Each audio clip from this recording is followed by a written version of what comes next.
Morning.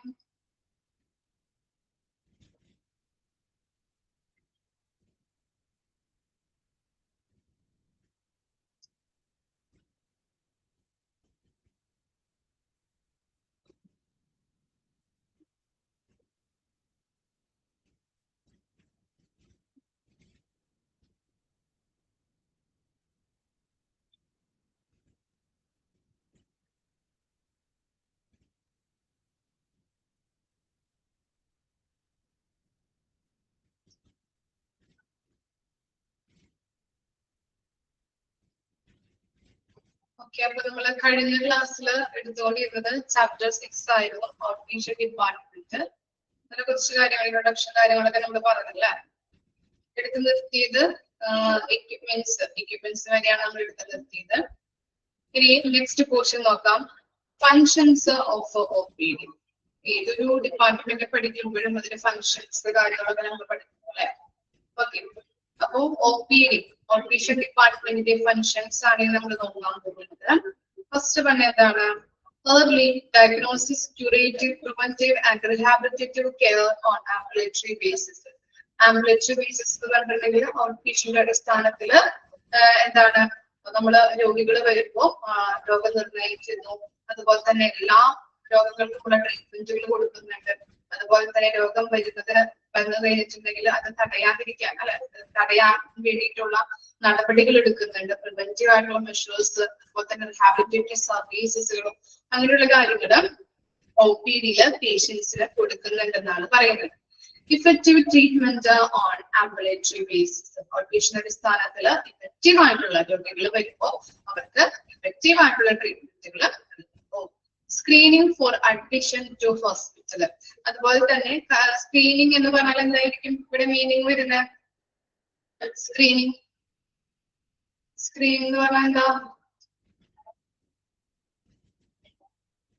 എന്താണ്? Screening for admission, observation അല്ലെങ്കിൽ പരിശോധന അല്ലെ. പരിശോധന അതാണ് കേട്ടോ. എന്താണ് ഈ എന്താണ് അഡ്മിഷനുമായിട്ട് ബന്ധപ്പെട്ട് കുറെ കാര്യങ്ങൾ ചെക്കപ്പ് ഒക്കെ ചെയ്യും അല്ലെ. BP ചെക്ക് ചെയ്യും, അതുപോലെ തന്നെ ടെസ്റ്റുകള് കാര്യങ്ങളൊക്കെ ചെയ്യും അല്ലെ. അതാണ് ഇവിടെ പറയുന്നത്. പരിശോധനയുടെ അടിസ്ഥാനത്തില് നമ്മൾ കുറെ കാര്യങ്ങൾ അവിടെ നമ്മുടെ എല്ലാ കാര്യങ്ങളും അല്ലെ. രോഗികൾ വരുമ്പോൾ എന്തുകൊണ്ടാണ് ഈ രോഗം വരുന്നത് അല്ലെങ്കിൽ എന്തുകൊണ്ടാണ് വന്നിരിക്കുന്നത് എന്നുള്ള രീതിയിൽ കണ്ടെത്താൻ വേണ്ടിയിട്ടുള്ള കുറെ കാര്യങ്ങൾ, BP, അതുപോലെ തന്നെ പൾസ്, അതുപോലെ തന്നെ ഷുഗർ കാര്യങ്ങള്, ബ്ലഡ് ടെസ്റ്റുകൾ, അങ്ങനെയുള്ള കാര്യങ്ങൾ നടത്താറുണ്ട്. ഇനി എന്താ? Follow up care and care after discharge. Okay, admit ആയിട്ടുണ്ടെങ്കിൽ അവർ നല്ല രീതിയിൽ കെയർ ചെയ്യും. അതിനുശേഷം ഡിസ്ചാർജ് ആയി കഴിയുമ്പോഴും ഡോക്ടറെ വന്ന് കണ്ടോളൂ, ഒരു ആഴ്ച കഴിയുമ്പോ അല്ലെങ്കിൽ 2 ആഴ്ച കഴിയുമ്പോ വന്ന് കണ്ടോളൂ എന്നൊക്കെ നമ്മളോട് പറയാറുണ്ട് അല്ലെ. അപ്പോ ആഫ്റ്റർ കെയറും അവിടെ ചെയ്യുന്നുണ്ട്. ഡിസ്ചാർജിന് ശേഷവും നല്ല രീതിയിലുള്ള കെയർ രോഗികൾക്ക് കൊടുക്കുന്നുണ്ട്. Promotion of health by health education provide ചെയ്യുന്നുണ്ട് അല്ലെ. ഇനി എന്താണ് നമ്മൾ പറഞ്ഞതാണ്, ഹെൽത്ത് എഡ്യൂക്കേഷനുമായിട്ട് ബന്ധപ്പെട്ടിട്ടുള്ള കാര്യങ്ങളൊക്കെ നമ്മൾ പറഞ്ഞതാണ്. Strengthening of preventive health care, അതായത് ഇപ്പൊ രോഗങ്ങള്, അതുപോലെ തന്നെ പരിധികള്, വലിയ ആഘാതങ്ങള്, രോഗാവസ്ഥകളൊക്കെ ഗുരുതരമായി ആകുന്നതിന് മുമ്പ് തന്നെ അത് തടയാനായിട്ടുള്ള കാര്യങ്ങൾ ചെയ്യുന്നുണ്ട്. ഹോസ്പിറ്റലുകളിൽ നിന്നാണ് ചെയ്യുന്നത്. എന്താണ്? രോഗങ്ങൾ വന്നു കഴിഞ്ഞിട്ടുണ്ടെങ്കിൽ രോഗങ്ങള്, പരിക്കുകള്, വലിയ വലിയ ആഘാതങ്ങള് ഒക്കെയാണോ? ന്യൂ സ്റ്റുഡന്റ് ആണോ? റെക്കോർഡിംഗ് ക്ലാസ് ഒക്കെ കാണാൻ ശ്രമിക്കാട്ടോ. ഞങ്ങളുടെ കുറച്ച് ചാപ്റ്റേഴ്സ് ഒക്കെ എടുത്തു പോയിട്ടുണ്ട്. സെക്കൻഡ് ചാപ്റ്റർ ആണ് മാം എടുക്കുന്നത്. തേർഡ് ചാപ്റ്റർ മിസ് എടുത്തു. റെക്കോർഡിംഗ് ക്ലാസ് ഒക്കെ കൃത്യമായിട്ട് അങ്ങനെ കാണാൻ ശ്രമിക്കാട്ടോ. ഒഴിവനുസരിച്ചിട്ട് എടുത്ത് കാണാം. ഓക്കെ, അപ്പോ രോഗങ്ങള്, പരിക്കുകള്, അതുപോലെ തന്നെ ഈ രോഗാവസ്ഥകളൊക്കെ ഗുരുതരമാകുന്നതിന് മുൻപ് തന്നെ കാണുന്നേ ഉള്ളൂ അല്ലെ. കുഴപ്പമില്ല കേട്ടോ, കുഴപ്പമില്ല. അതനുസരിച്ച് ടെക്സ്റ്റ് ബുക്ക് ഒന്നും കിട്ടിയിട്ടുണ്ടാവില്ല അല്ലെ. ഓക്കെ, അപ്പൊ ലെക്ചർ നോട്ടായിട്ട് മോന് കിട്ടുന്നതനുസരിച്ച് മോന്റെ ലാംഗ്വേജിൽ എഴുതിയെടുക്കാം കേട്ടോ. ഓക്കെ, എന്തെങ്കിലും ഡൗട്ട് ഉണ്ടെങ്കിൽ ചോദിച്ചാൽ മതി. ഓരോ ടീച്ചർമാരുടെയും പേര് എഴുതാ, ഏതൊക്കെ ചാപ്റ്റേഴ്സ് ആണ് എടുക്കുന്നത് എന്ന് വെച്ച് കഴിഞ്ഞാൽ അവരുടെ പേര് ചാപ്റ്റർ അവിടെ ഹെഡിങ് ആയിട്ട് കൊടുത്തിട്ട് റെക്കോർഡിംഗ് ക്ലാസ് കണ്ട് അതനുസരിച്ച് ലെക്ചർ നോട്ടായിട്ട് എഴുതുക കേട്ടോ. ഓക്കെ. ഇനി നെക്സ്റ്റ് എന്താണ്? Promotion of. എന്റെ name Mildrose. Mildrose, MILDROSE. Okay. Promotion of a health through health education. അത് നമ്മൾ പറഞ്ഞില്ലേ, സെയിം തന്നെയാണ്, സെയിം തന്നെ കൺസെപ്റ്റ് ആണ് വരുന്നത്. എന്താണ് ഹെൽത്ത് എഡ്യൂക്കേഷൻ? ഇപ്പൊ കൊറോണ ഒക്കെ വന്നപ്പോ എന്താണ്, ഇപ്പോ ഹോസ്പിറ്റൽസിലൊക്കെ ഇങ്ങനെ ഫ്ലെക്സ് കാര്യങ്ങൾ അല്ലെ, നോട്ടീസ് തരും, അതുപോലെ തന്നെ ഫ്ലെക്സ് കാര്യങ്ങളൊക്കെ വെച്ചിട്ടുണ്ടാവും അല്ലെ. അതിനകത്ത് ഇങ്ങനെ എഴുതിയിട്ടുണ്ടാവും ഡിസ്റ്റൻസ് പാലിക്കാം, ഇപ്പോഴും ഹാൻഡ് വാഷ് കൈ കഴുകുക, മാസ്ക് വെക്കാം. അതൊക്കെ എന്താണ് ജനങ്ങൾക്ക് കൊടുക്കുന്ന ഹെൽത്ത് എഡ്യൂക്കേഷൻ ആണ്. അത്തരത്തിലുള്ള കാര്യങ്ങളും ഹോസ്പിറ്റലുകളിൽ ചെയ്യുന്നുണ്ട്. ഇത്തരം ഫങ്ഷൻസ് ആണ് OPD നമ്മൾ പറയുന്നത്. ഒന്ന് വായിച്ചു നോക്കി, ഒരു ഡൗട്ട് ഉണ്ടെങ്കിൽ ചോദിക്കാം.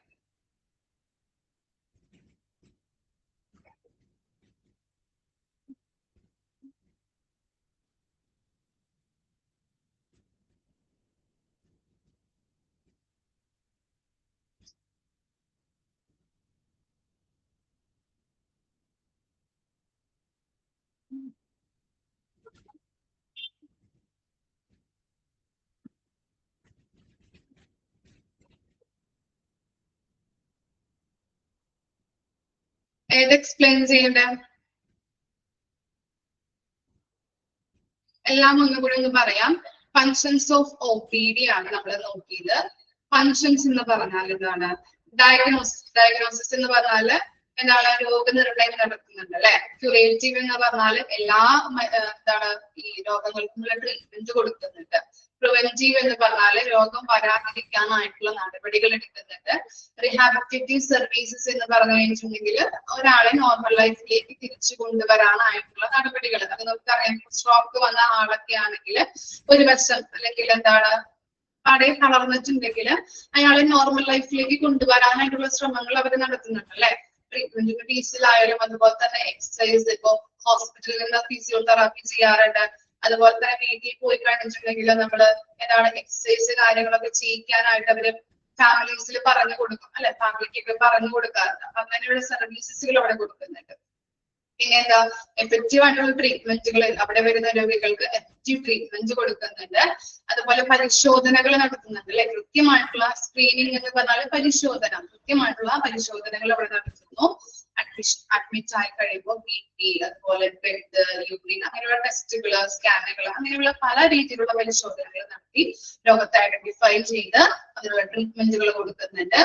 Follow up care and care after discharge, നല്ല രീതിയിൽ കെയർ അല്ലെ, ഓരോ ഫോളോ അപ്സുകൾ കൊടുക്കുന്നു. അതുപോലെ തന്നെ ഡിസ്ചാർജിന് ശേഷവും ഡോക്ടറെ വന്ന് കാണാനായിട്ട് അല്ലെ, 2 ആഴ്ച അല്ലെങ്കിൽ ഒരാഴ്ചയ്ക്ക് കഴിയുമ്പോഴത്തേനും വന്ന് കാണാനായിട്ട് പറയുന്നുണ്ട്. അപ്പോൾ ഡിസ്ചാർജ് ആയി പോയി കഴിഞ്ഞാലും ആഫ്റ്റർ കെയർ അവര് പ്രൊവൈഡ് ചെയ്യുന്നുണ്ട്. പിന്നെ ഹെൽത്ത് എഡ്യൂക്കേഷൻ പ്രൊവൈഡ് ചെയ്യുന്നു. അതുപോലെ തന്നെ rendering of preventive health care എന്ന് പറഞ്ഞു കഴിഞ്ഞിട്ടുണ്ടെങ്കിൽ രോഗങ്ങള്, പരിക്കുകൾ, അതുപോലെ തന്നെ ഈ രോഗാവസ്ഥകളൊക്കെ ഗുരുതരമാകുന്നതിന് മുൻപ് തന്നെ അത് തടയാനായിട്ടുള്ള ശ്രമങ്ങൾ, നടപടികൾ, ട്രീറ്റ്മെന്റുകൾ അതൊക്കെ രോഗികൾക്ക് കൊടുക്കുന്നുണ്ട്. പിന്നെ എന്താ, ഹെൽത്ത് എഡ്യൂക്കേഷൻ സെയിം കൺസെപ്റ്റ് തന്നെയാണ് നമ്മൾ പറഞ്ഞത്. Promotion of health education provide ചെയ്യുന്നുണ്ട്. കൊറോണയൊക്കെ പറഞ്ഞില്ലേ, എക്സാമ്പിളൊക്കെ അറിയാത്തവർ എക്സാമ്പിളൊക്കെ അവിടെ ജസ്റ്റ് ഒന്ന് എഴുതി വെക്കാം. കൊറോണ അതൊക്കെ വന്നപ്പോ ആ ടൈമിലൊക്കെ രോഗികൾക്ക് ഹെൽത്ത് എഡ്യൂക്കേഷൻ അല്ലെങ്കിൽ എന്താണ് പൊതുജനങ്ങൾക്ക് ഹെൽത്ത് എഡ്യൂക്കേഷൻ ഹോസ്പിറ്റലിൽ നിന്ന് പ്രൊവൈഡ് ചെയ്യുന്നുണ്ടായിരുന്നു. അതായത് ഇപ്പോ ഈ വാൾ പോസ്റ്റ്, അതുപോലെ തന്നെ ഈ നോട്ടീസുകള്, അങ്ങനെയുള്ള പല കാര്യങ്ങളും ഹോസ്പിറ്റലിലൊക്കെ പോസ്റ്റർ ഒക്കെ ആയിട്ട് വെക്കാറുണ്ട്. എന്തിനു വേണ്ടിയിട്ടാണ്? ജനങ്ങൾ അത് വായിച്ചിട്ട് ബോധവാന്മാരാകണം അല്ലെ. അതുപോലെ തന്നെ ഡോക്ടേഴ്സിന്റെ അടുത്ത് നമ്മൾ കൺസൾട്ടേഷൻ ചെന്ന് കഴിഞ്ഞിട്ടുണ്ടെങ്കിലും അവര് നമ്മളുടെ ഇപ്പോ ഹെൽത്ത് കണ്ടീഷൻ എങ്ങനെയാണ്, ട്രീറ്റ്മെന്റുകൾ, മരുന്നുകൾ നമുക്ക് എങ്ങനെ കഴിക്കാൻ പറ്റും, എത്ര നാൾ നമ്മൾ കഴിക്കേണ്ടതായിട്ട് വരും, അങ്ങനെയുള്ള പല രീതികൾ, നമ്മൾ ഭക്ഷണങ്ങൾ എങ്ങനെയാണ് കഴിക്കേണ്ടത്, ഏതൊക്കെ ഭക്ഷണങ്ങൾ നമുക്ക് കഴിക്കേണ്ടതുണ്ട്, അങ്ങനെയുള്ള പല രീതിയിലുള്ള എഡ്യൂക്കേഷൻ അവയർനെസ് പ്രൊവൈഡ് ചെയ്യുന്നുണ്ട്. അതൊക്കെയാണ് ഹെൽത്ത് എഡ്യൂക്കേഷനുമായിട്ട് ബന്ധപ്പെട്ടത്. ഓക്കെ, ക്ലിയർ ആയോ?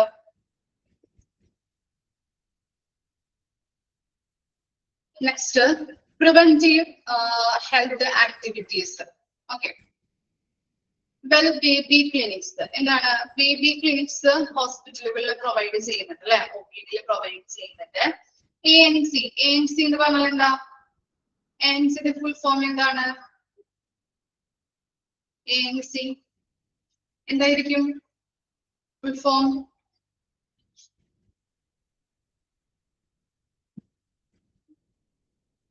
അറിയില്ല. ANC എന്ന് പറഞ്ഞാൽ very good, antenatal care. Okay, Rinu type ചെയ്തിട്ടുണ്ട്. Antenatal care. ANTENATALCARE,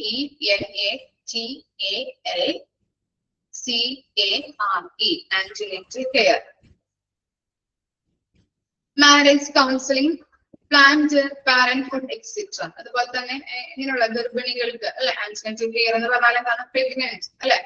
അതുപോലെ തന്നെ മാരേജ് കൗൺസിലിംഗ്, അതുപോലെ തന്നെ ഈ പാരന്റ്ഹുഡ് എന്ന് പറഞ്ഞാൽ അറിയാലോ, മാതൃത്വം, പിതൃത്വം എന്ന് പറയാൻ പറ്റും അല്ലെ. അപ്പൊ അവർക്ക് അമ്മമാരാകാൻ പോകുന്നവർക്ക്, അച്ഛന്മാരാകാൻ പോകുന്നവർക്കൊക്കെ എന്താണ് ഈ അവയർനെസ് ക്ലാസ്സുകള്, അതുപോലെ തന്നെ ഭക്ഷണത്തെ കുറിച്ചൊക്കെ നമുക്ക് പറഞ്ഞു തരാറുണ്ട്. അമ്മമാരാകാൻ പോകുന്നവർക്കൊക്കെ അല്ലെ, പ്രഗ്നന്റ് വുമൻസിനൊക്കെ പറഞ്ഞു തരാറുണ്ട് അല്ലെ. ഇങ്ങനെയൊക്കെ ഭക്ഷണം കഴിക്കണം, കുട്ടിക്ക് നല്ലതാണ്. അതുപോലെ തന്നെ എത്ര നേരം നമ്മൾ വിശ്രമിക്കണം, എന്തൊക്കെ ജോലികൾ ചെയ്യാൻ പാടില്ലാത്തതുണ്ട്, എന്തൊക്കെ ജോലികൾ ചെയ്യണം, അങ്ങനെയുള്ള കാര്യങ്ങൾ. അപ്പൊ അതൊക്കെ ഹോസ്പിറ്റലുകളിൽ നിന്ന്, ഹെൽത്ത് സെന്റേഴ്സ് ഒക്കെ ഉണ്ട് അല്ലെ, നമുക്ക് പ്രൊവൈഡ് ചെയ്യുന്നുണ്ട്. പിന്നെ എന്താണ് ഈ സ്കൂൾ ഹെൽത്ത് ക്ലിനിക്ക്. അതുപോലെ തന്നെ ഇപ്പോ സ്കൂളിലൊക്കെ നിങ്ങളിപ്പോ പഠിച്ചിരുന്ന കാലത്തൊക്കെ സ്കൂളുകളില് ഇപ്പോ ഹോസ്പിറ്റലിൽ നിന്ന് വന്നിട്ട് നമ്മൾ പരിശോധിക്കാറുണ്ട് കുട്ടികള് ഇല്ലേ? പരിശോധിച്ചിട്ടുണ്ടോ? അങ്ങനെ എക്സ്പീരിയൻസ് ഉണ്ടോ? ഉണ്ട്. എന്തൊക്കെയാണ് ചെക്കപ്പ് ചെയ്യാറ് അവര്? എന്തൊക്കെ ടെസ്റ്റുകൾ? അയില്ലേ, നമ്മുടെ കണ്ണ് പരിശോധന ഇല്ലേ? നമുക്ക് കാഴ്ചയുണ്ടോ കറക്റ്റ് ആയിട്ട്. എന്തെങ്കിലും ബുദ്ധിമുട്ടൊക്കെ ഉണ്ടെങ്കിൽ ഡോക്ടേഴ്സ് എന്ത് ചെയ്യും? ഇയർ, ചെവി പരിശോധിക്കാറുണ്ട്, കണ്ണ് പരിശോധിക്കാറുണ്ട് അല്ലെ. ഓക്കെ. അപ്പൊ ഹോസ്പിറ്റലിൽ നിന്ന് സ്കൂളിലേക്ക് വന്നിട്ട് എന്താണ് ഓരോ ബാച്ചിനെ കൊണ്ടുപോയിട്ട് ഇങ്ങനെ ഡോക്ടേഴ്സ് ഉണ്ടാവും, നഴ്സുമാരുണ്ടാവും, പരിശോധിച്ച് എന്തെങ്കിലും കുട്ടികൾക്ക് എന്തെങ്കിലും ബുദ്ധിമുട്ടുകളൊക്കെ അവര് കണ്ടെത്തി കഴിഞ്ഞിട്ടുണ്ടെങ്കിൽ അവരെന്ത് ചെയ്യും? ഡോക്ടേഴ്സ്മാര് ടീച്ചേഴ്സിനോട് പറയും, ടീച്ചേഴ്സ് പാരന്റ്സിന് റിപ്പോർട്ട് ചെയ്യും അല്ലെ. അങ്ങനെയുള്ള കാര്യങ്ങൾ. അപ്പോ പാരന്റ്സ് പോയിട്ട് അതിന് വേണ്ട ചികിത്സകൾ കുട്ടികൾക്ക് നൽകാറുണ്ട്. അത്തരത്തിലുള്ള ചികിത്സകൾ കൊടുക്കാറുണ്ട്. പിന്നെ എന്താ? Control of communicable diseases. എന്താണ് കമ്മ്യൂണിക്കബിൾ ഡിസീസസ്? നമ്മൾ ഹെൽത്ത് കെയർ സിസ്റ്റത്തിൽ പഠിച്ചിട്ടുണ്ടല്ലേ.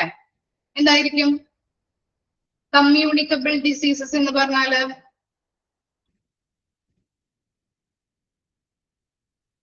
സ്പ്രെഡ് ആവുന്ന പകർച്ചവ്യാധികള്, സാംക്രമിക രോഗങ്ങൾ അല്ലെങ്കിൽ പകർച്ചവ്യാധികൾ.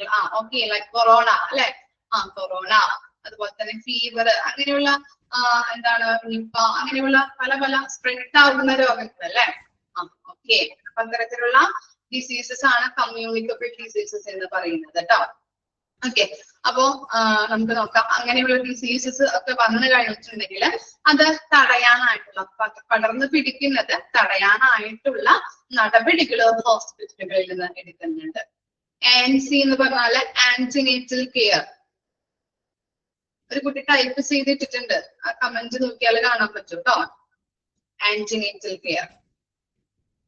ഇനി നെക്സ്റ്റ് പോയിന്റ് എന്താ നോക്കാം. Early diagnosis and detection of chronic diseases like cancer, TB, etc. എന്താണ് ഈ TB, ക്യാൻസർ എന്നൊക്കെ പറഞ്ഞിട്ടുണ്ടെങ്കിൽ അത് ഏർലി സ്റ്റേജിൽ തന്നെ അത് കണ്ടെത്തുവാനും അതിന് ട്രീറ്റ്മെന്റുകൾ നമ്മൾ കൊടുക്കുവാനായിട്ടും ഹോസ്പിറ്റലിൽ നിന്ന് ജനങ്ങൾക്ക് കൊടുക്കുവാനായിട്ടും ഹെൽപ്പ് ചെയ്യുന്നുണ്ട്. അപ്പോൾ TB, ക്യാൻസർ പോലുള്ള രോഗങ്ങൾ, ക്രോണിക് ആയിട്ടുള്ള ഡിസീസസിനൊക്കെ പെട്ടെന്ന് തന്നെ ഐഡന്റിഫൈ ചെയ്ത് അത് കണ്ടെത്തി അതിനുള്ള ട്രീറ്റ്മെന്റുകൾ ഹോസ്പിറ്റലിൽ നിന്ന് രോഗികൾക്ക് കൊടുക്കുന്നുണ്ട്. Health education and nutritional advice, rehabilitation and prevention of disabilities and handicap. Disabilities, വൈകല്യമുള്ളവർ, ഹാൻഡിക്യാപ്ഡ് ആയിട്ടുള്ള അവർക്കൊക്കെ എന്താണ് നല്ല രീതിയിലുള്ള ട്രീറ്റ്മെന്റുകൾ കൊടുക്കുന്നുണ്ട് അല്ലെ. ഇപ്പോ പൊണ്ണത്തടി ഒക്കെയുള്ള ആളുകൾക്കൊക്കെ ആണെങ്കിൽ എന്താണ് ഡോക്ടേഴ്സ് പറയാറുണ്ട് അല്ലെ, നിങ്ങൾക്ക് ഇപ്പോ അവർക്ക് ഭയങ്കര ബുദ്ധിമുട്ട്, ഇപ്പോ കാലുവേദന അല്ലെങ്കിൽ ബാക്ക് പെയിൻ ഒക്കെ ആണെങ്കിൽ, അങ്ങനെയായിട്ട് വരുന്ന പേഷ്യൻസ് ഒക്കെ ആണെങ്കിൽ വളരെ ചിലപ്പോ വെയിറ്റ് ഒക്കെ ഓവർ വെയിറ്റ് ആയിരിക്കും. അങ്ങനെ ഓവർ വെയിറ്റ് ഒക്കെ ആകുമ്പോൾ ഡോക്ടേഴ്സ് പറയും ഇപ്പൊ ഓവർ വെയിറ്റ് ആണ്, വെയിറ്റ് കുറയ്ക്കാം, ഡയറ്റ് പ്ലാൻ കീപ്പ് ചെയ്യണം, അതുപോലെ തന്നെ എക്സസൈസ് ചെയ്യാം, അങ്ങനെയുള്ള കാര്യങ്ങൾ. ന്യൂട്രീഷ്യൻസ് ആയിട്ടുള്ള ഫുഡുകൾ കഴിക്കാനായിട്ട് പറയാം. അങ്ങനെയുള്ള ഹെൽത്ത് എഡ്യൂക്കേഷൻ, അവരെ ഇപ്പൊ സ്ട്രോക്ക് റിഹാബിലിറ്റേഷൻ സർവീസസ് കൊടുക്കുന്നുണ്ട് അല്ലെ. സ്ട്രോക്ക് ആയിട്ടുള്ള ബാധിച്ച ആളുകൾക്കൊക്കെ ആണെങ്കിൽ പുനർജീവിതത്തിലേക്ക് നോർമൽ ലൈഫിലേക്ക് കൊണ്ടുവരുന്നതിന് വേണ്ടിയിട്ടുള്ള സർവീസുകൾ, റിഹാബിലിറ്റേഷൻ സർവീസുകൾ ഹോസ്പിറ്റലിൽ പ്രൊവൈഡ് ചെയ്യുന്നുണ്ട്. ഇത്തരം കാര്യങ്ങളാണ് പ്രിവെന്റീവ് ഹെൽത്ത് ആക്ടിവിറ്റീസിൽ വരുന്നത്. ഓക്കെ,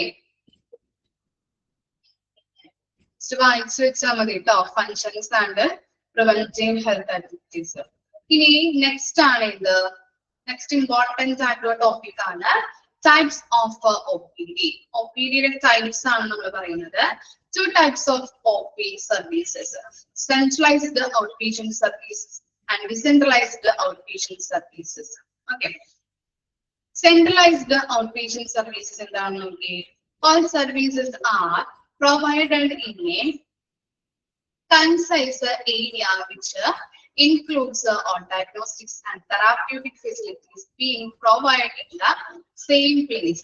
അതായത് ഈ സെൻട്രലൈസ്ഡ് ഔട്ട്പേഷ്യന്റ് സർവീസസ് എന്ന് പറഞ്ഞു കഴിഞ്ഞിട്ടുണ്ടെങ്കിൽ നമ്മൾ ഒന്ന് ആലോചിച്ച് നോക്കാം. നമ്മൾ ആദ്യമായിട്ടൊരു ഹോസ്പിറ്റലിൽ നമ്മൾ കയറി ചെല്ലുമ്പോൾ അവിടെ കാണുന്നത് എന്തായിരിക്കും? അവിടെയാണ് സെൻട്രലൈസ്ഡ് ആയിട്ടുള്ള OP ഉള്ളത്. ഓക്കെ, നമുക്ക് അവിടെ എന്ത് വേണമെങ്കിലും ക്യാഷ് വാലറ്റ്, അതുപോലെ തന്നെ റിസപ്ഷൻ കാര്യങ്ങൾ അല്ലെ, അത് സെൻട്രൽ, ആ ഹോസ്പിറ്റലിൽ സെൻട്രൽ ആയിട്ടുള്ള ഭാഗമാണ് അല്ലെ. അല്ലെ, നമ്മൾ ആദ്യം കയറി ചെല്ലുമ്പോൾ കാണുന്നത് ഇല്ലേ, അവിടെ എന്ത് സംശയം, ഇപ്പൊ എവിടെയാണ് എന്താ പറയാ ഓർത്തോ ഡിപ്പാർട്ട്മെന്റ് എവിടെയാണ്, അല്ലെങ്കിൽ ഇപ്പൊ നമുക്ക് കാണുന്നത് പീഡിയാട്രിക് ആണെങ്കിൽ അതെവിടെയാണ്, ആ ഡിപ്പാർട്ട്മെന്റ് എവിടെയാണ്, എന്ത് സംശയം വേണമെങ്കിലും നമ്മൾ ചോദിച്ചു കഴിഞ്ഞിട്ടുണ്ടെങ്കിൽ അവിടെ നിന്ന് പറഞ്ഞു തരാറുണ്ട് ഇല്ലേ. എല്ലാ കാര്യങ്ങളും എന്താണ് ഡിപ്പാർട്ട്മെന്റിൽ നമ്മൾ ചോദിച്ചു കഴിഞ്ഞിട്ടുണ്ടെങ്കിൽ അവിടെ അന്വേഷിച്ചു കഴിഞ്ഞാൽ അവര് നമുക്ക് അവൈലബിൾ ആക്കി തരും. ഓക്കെ, ഇത്തരത്തിലുള്ള ഇതാണ് സെൻട്രലൈസ്ഡ് OP അല്ലെങ്കിൽ ഔട്ട് പേഷ്യന്റ് സർവീസസ് എന്ന് പറയുന്നത്. ഇനി നെക്സ്റ്റ് നോക്കാം, അപ്പൊ ഒന്നും കൂടി ക്ലിയർ ആവും. Decentralised out patient services. Okay, camera on ആക്കി അതൊന്ന് ഓഫ് ചെയ്യാം കേട്ടോ. ഇടയ്ക്കിങ്ങനെ നിങ്ങളിങ്ങനെ നല്ല എന്തെങ്കിലുമൊക്കെ ജോലികളൊക്കെ ചെയ്യുന്നത് കാണുമ്പോൾ ചിലപ്പോൾ നമ്മുടെ കോൺസെൻട്രേഷൻ പോകും. അതുകൊണ്ടാണ് ക്യാമറ ഓഫ് ആക്കി ഇടാൻ ശ്രമിക്കുക. Centralised out patient services. Service are provided in respective department. അതായത് നമ്മൾ പറഞ്ഞിരുന്നില്ലേ, ഇപ്പൊ എന്താണ് ഓർത്തോ ഡിപ്പാർട്ട്മെന്റ് ഉണ്ടാവും, ഓർത്തോ ഡിപ്പാർട്ട്മെന്റിന് ഒരു എന്തുണ്ടാവും, ഒരു റിസപ്ഷൻ ഉണ്ടാവും ഇല്ലേ. അതുപോലെ തന്നെ ഇപ്പൊ എന്താ പറയാ പീഡിയാട്രിക് ഡിപ്പാർട്ട്മെന്റിന് ഒരു റിസപ്ഷൻ ഉണ്ടാവും. അതിനെയാണ് ഡീസെൻട്രലൈസ്ഡ് ഔട്ട് പേഷ്യന്റ് സർവീസസ് എന്ന് പറയുന്നത്. ഓരോ ഡിപ്പാർട്ട്മെന്റിനും സെപ്പറേറ്റ് ആയിട്ടുള്ള OPകൾ ഉണ്ടാകും. ഓക്കെ, ക്ലിയർ ആണോ? സെൻട്രലൈസ്ഡ് ആൻഡ് ഡീസെൻട്രലൈസ്ഡ് എന്ന് പറഞ്ഞാല്, ഡീസെൻട്രലൈസ്ഡ് എന്ന് പറഞ്ഞിട്ടുണ്ടെങ്കിൽ എന്താണ്, ഓരോ ഡിപ്പാർട്ട്മെന്റ് ഉണ്ടല്ലേ, വ്യത്യസ്തമായിട്ടുള്ള റേഡിയോളജി ഉണ്ട്. റേഡിയോളജി ചെന്നിട്ടുണ്ടെങ്കിൽ അവിടെ നമ്മള് റിസപ്ഷൻ ഉണ്ടാവും.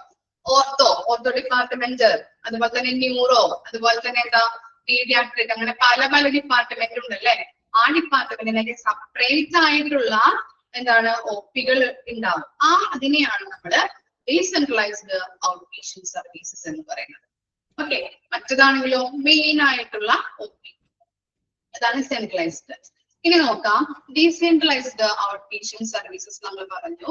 ഇനി നോക്കിയേ, based on types of patient. General out patient ഉണ്ട്, എമർജൻസി ഔട്ട് പേഷ്യന്റ് ഉണ്ട്, റെഫേർഡ് ഔട്ട് പേഷ്യന്റ് ഉണ്ട്. ഓരോന്നും എക്സ്പ്ലെയിൻ ചെയ്ത് അവിടെ കൊടുത്തിട്ടുണ്ട്. എന്താണ് out patient? General out patient എന്ന് പറഞ്ഞാല് all patients other than emergencies who report directly to the OPD.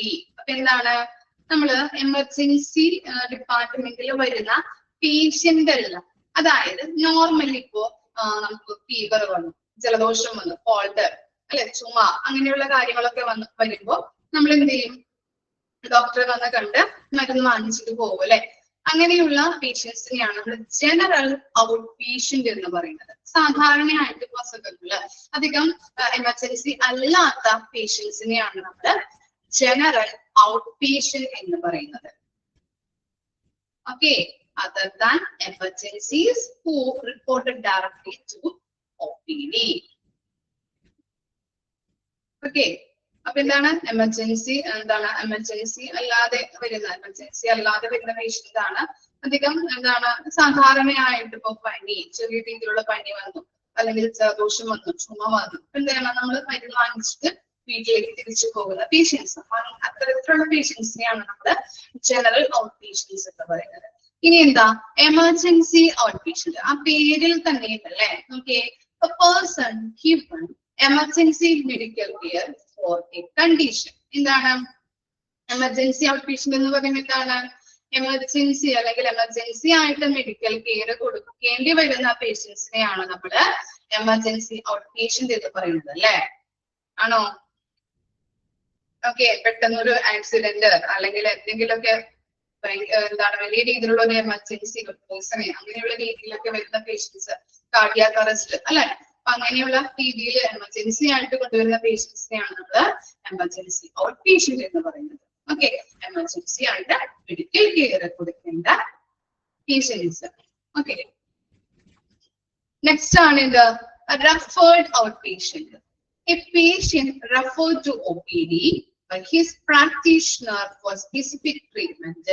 അതായത് ഒരു പേഷ്യന്റ് OPയിൽ വന്നു, ഡോക്ടറെ കണ്ടു, ഫിസിഷ്യനെ കണ്ട്, ഡോക്ടർ എന്ത് ചെയ്യുന്നുണ്ട്? ഇത് എന്നെ കാണിച്ചാൽ പോരാ, ഇതിന്റെ സർജനെ കാണിക്കാനായിട്ട് പറഞ്ഞു.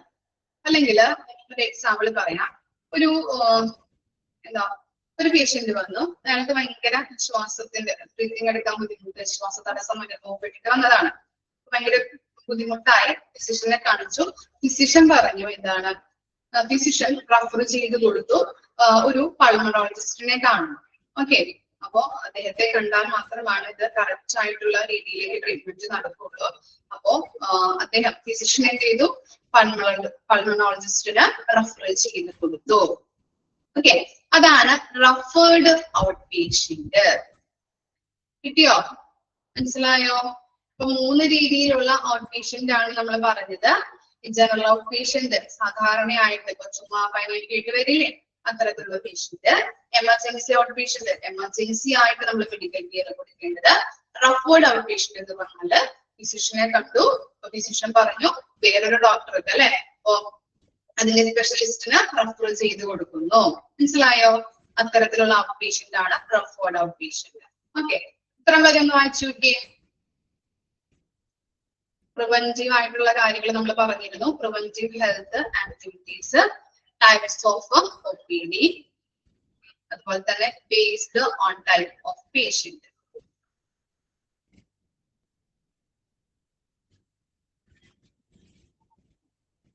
റഫേർഡ് ഔട്ട് പേഷ്യന്റ് എന്ന് പറഞ്ഞാല് നമ്മളിപ്പോ ഒരു ഫിസിഷ്യനെ കണ്ടു, ഫിസിഷ്യൻ പറഞ്ഞു ഇത് എന്നെ കാണിച്ചാൽ പോരാ, വേറൊരു ഇതിന്റെ സ്പെഷ്യലിസ്റ്റ് ആയിട്ടുള്ള ഡോക്ടറെ കാണിക്കും. അതായത് ഞാൻ പറഞ്ഞത് ശ്വാസതടസ്സം വന്നിട്ട് ഒരു പേഷ്യന്റ് ഫിസിഷ്യനെ കാണാൻ വന്നു, ഫിസിഷ്യൻ പറഞ്ഞു പൾമണോളജിസ്റ്റിന് റഫർ ചെയ്ത് കൊടുത്തു, അദ്ദേഹത്തെയാണ് കാണേണ്ടത്, എന്നെ കണ്ടാൽ പോരാ അദ്ദേഹത്തെ കാണണം എന്ന് പറഞ്ഞിട്ട് റഫർ ചെയ്ത് കൊടുത്തു. അപ്പൊ അത്തരത്തിലുള്ള പേഷ്യൻസിനെയാണ് നമ്മൾ റഫേർഡ് ഔട്ട് പേഷ്യന്റ് എന്ന് പറയുന്നത്. ആ പേഷ്യന്റിന് റഫർ ചെയ്ത് കൊടുക്കുകയാണ്, അല്ലെ? വേറൊരു അതിന്റെ സ്പെഷ്യലിസ്റ്റിനെ കാണിക്കാൻ വേണ്ടിയിട്ട് റഫർ ചെയ്ത് കൊടുക്കുകയാണ് ചെയ്യുന്നത്. അത്തരത്തിലുള്ള പേഷ്യൻസിനെയാണ് റഫേർഡ് ഔട്ട് പേഷ്യന്റ് എന്ന് പറയുന്നത്.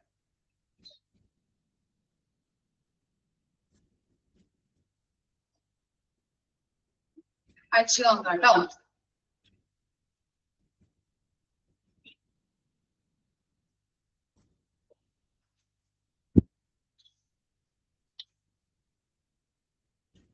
വായിച്ചു കഴിഞ്ഞാല് managerial consideration വായിച്ചെടുക്കുകയും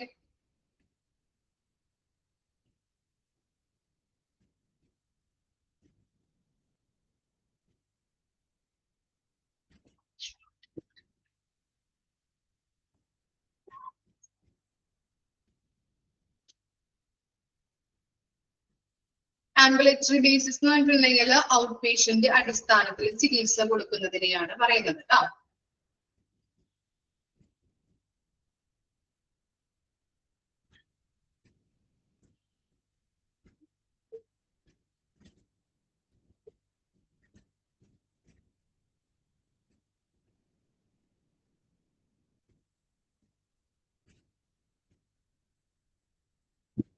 okay, managerial consideration ആണ് നെക്സ്റ്റ് ടോപ്പിക്. എന്താണ് മാനേജീരിയൽ കൺസിഡറേഷൻ എന്ന് പറഞ്ഞിട്ടുണ്ടെങ്കിൽ എന്തൊക്കെ കാര്യങ്ങളാണ് OPD ഡിപ്പാർട്ട്മെന്റിൽ, ഔട്ട് പേഷ്യന്റ് ഡിപ്പാർട്ട്മെന്റിൽ പാലിക്കേണ്ടത്? അങ്ങനെയുള്ള ചെറിയ ചെറിയ പോയിന്റ്സ് ആണ് അവിടെ കൊടുത്തിരിക്കുന്നത്. OPD ഡിപ്പാർട്ട്മെന്റിൽ പാലിക്കേണ്ടത് എന്തൊക്കെ കാര്യങ്ങളാണെന്നുള്ളതാണ്. ഫസ്റ്റ് വൺ എന്ന് പറയുന്നത് എന്താണ്? പബ്ലിക് റിലേഷൻസ്, അല്ലെ? അവിടെ വരുന്ന പേഷ്യൻസിന് നല്ല രീതിയിലുള്ള പെരുമാറ്റം, അല്ലെ? പബ്ലിക്കിന് നല്ല രീതിയിലുള്ള ഒരു റിലേഷൻഷിപ്പ് മെയിൻറ്റെയിൻ ചെയ്ത് പോകണം പബ്ലിക്കുമായിട്ട്, അല്ലെ? അവിടുത്തെ സ്റ്റാഫുകൾ, ഡോക്ടേഴ്സ് ആയാലും നഴ്സുമാരായാലും മറ്റു മെഡിക്കൽ സ്റ്റാഫുകളായാലും ഹോസ്പിറ്റലിൽ വരുന്ന പേഷ്യൻസിനുമായിട്ട് ചേർന്നുകൊണ്ട് നല്ലൊരു റിലേഷൻഷിപ്പ് മെയിൻറ്റെയിൻ ചെയ്ത് പോവാ. പിന്നെന്താ? വാംത്ത് എന്ന് പറഞ്ഞിട്ടുണ്ടെങ്കിൽ ഒരു ഊഷ്മളമായ ഒരു അന്തരീക്ഷം സൃഷ്ടിച്ചു കൊടുക്കുക. അതുപോലെ തന്നെ റെസ്പെക്ട്, അല്ലെ? അവരെ പരിഗണിക്കുക, റെസ്പെക്റ്റോട് കൂടിയിട്ട് എല്ലാവരോടും പെരുമാറാനായിട്ട് നോക്കണം. അതുപോലെ തന്നെ മിനിമം വെയിറ്റിംഗ് എന്ന് പറഞ്ഞാൽ എന്തായിരിക്കും? മിനിമം വെയിറ്റിംഗ് എന്താ അവിടെ ഉദ്ദേശിക്കുന്നത്?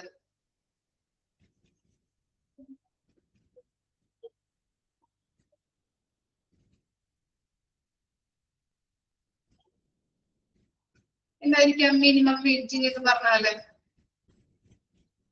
Very good. എന്താണ്? അധികം പേഷ്യൻസ് ഒക്കെ വന്നു കഴിഞ്ഞിട്ടുണ്ടെങ്കിൽ അവരധികം വെയിറ്റ് ചെയ്യിപ്പിക്കാതെ പെട്ടെന്ന് തന്നെ കാര്യങ്ങള്, അല്ലെ, ഡോക്ടറെ കണ്ട് മരുന്ന് വാങ്ങിച്ചു പോകാനായിട്ടുള്ള സൗകര്യങ്ങൾ രോഗികൾക്ക് ചെയ്തു കൊടുക്കാം. ഓക്കെ, അധികം നേരം വെയിറ്റ് ചെയ്യിപ്പിച്ചിരുത്തി അവരെ പോഷിപ്പിച്ച് അത് ഭയങ്കര ബോറടിയും കാര്യങ്ങളൊക്കെ ആയിരിക്കും, അല്ലെ? അത്തരത്തിലുള്ള കാര്യങ്ങൾ അധികം നീട്ടിക്കൊണ്ടു പോവാതെ പെട്ടെന്ന് കാര്യങ്ങൾ ചെയ്തു തീർക്കാൻ വേണ്ടി ശ്രമിക്കണം.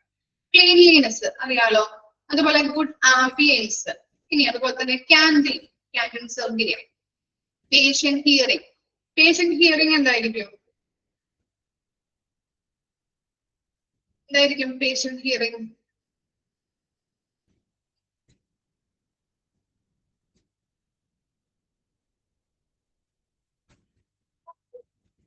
പേഷ്യന്റിനെ കേൾക്കണം, അല്ലെ?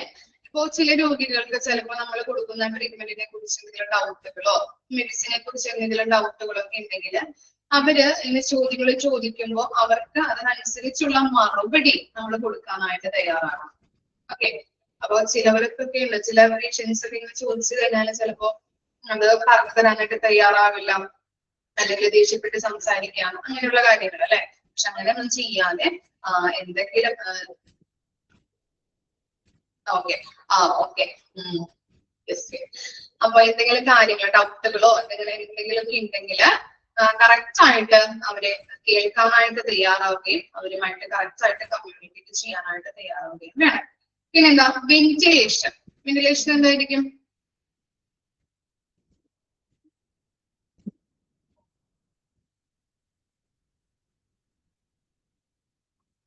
വെരി ഗുഡ്, അല്ലെ? പ്രോപ്പർ ആയിട്ടുള്ള വെന്റിലേഷൻ വേണം, എയർ സപ്ലൈ. പിന്നെന്താ? വാട്ടർ സപ്ലൈ അറിയാലോ, വാട്ടർ സപ്ലൈ പ്രോപ്പർ ആയിട്ട് നടത്തണം. അതുപോലെ OPD ടൈമിങ്സ്, അതായത് എന്താണ്, അവർക്ക് തോന്നിയ പോലെ, അവിടുത്തെ സ്റ്റാഫുകൾക്ക് തോന്നിയ പോലെ ഓപ്പൺ ആക്കാനും ക്ലോസ് ചെയ്യാനും പറ്റുമോ? ഇല്ല, കറക്റ്റ് ടൈം കീപ്പ് ചെയ്യണം, അല്ലെ? കറക്റ്റ് ടൈം പാലിച്ച് വേണം ഓരോ കാര്യങ്ങളും പാലിച്ചു പോവാനായിട്ട്, അല്ലെ? അത് കറക്റ്റ് ടൈമിൽ ഓപ്പൺ ആക്കാം, കറക്റ്റ് ടൈമിൽ ക്ലോസ് ആക്കാനും നോക്കാം. ഇത്ര കാര്യങ്ങളാണ് OPD ഡിപ്പാർട്ട്മെന്റിൽ പാലിക്കേണ്ടവ. ഓക്കെ, ഇനി നെക്സ്റ്റ് അവിടെ കൊടുത്തിട്ടുണ്ട് OPD പ്രോസസ്സ്. നമ്മള് ഈ ചാപ്റ്റർ തുടങ്ങിയപ്പോ തന്നെ നമ്മൾ പറഞ്ഞുകൊണ്ടിരിക്കുന്ന കാര്യങ്ങളാണ്, അല്ലെ? പബ്ലിക് റിലേഷൻസ് എന്ന് പറഞ്ഞിട്ടുണ്ടെങ്കിൽ അവരുടെ റിലേഷൻഷിപ്പ് മെയിൻറ്റെയിൻ ചെയ്ത് പോവാ, ഒരു പബ്ലിക് റിലേഷൻഷിപ്പ് മെയിൻറ്റെയിൻ ചെയ്ത് പോവാ. വാംത്ത് എന്ന് പറഞ്ഞിട്ടുണ്ടെങ്കിൽ ഊഷ്മളമായ ഒരു അന്തരീക്ഷം സൃഷ്ടിക്കുക. പിന്നെ എന്താ പറഞ്ഞ? റെസ്പെക്ട്, അവർ പരിഗണിക്കുക, ഓരോരുത്തരെയും വരുന്ന പേഷ്യൻസിനെയും വിസിറ്റേഴ്സിനെയൊക്കെ പരിഗണിക്കാനായിട്ട് ശ്രമിക്കുക, റെസ്പെക്റ്റോട് കൂടിയിട്ട് പെരുമാറും.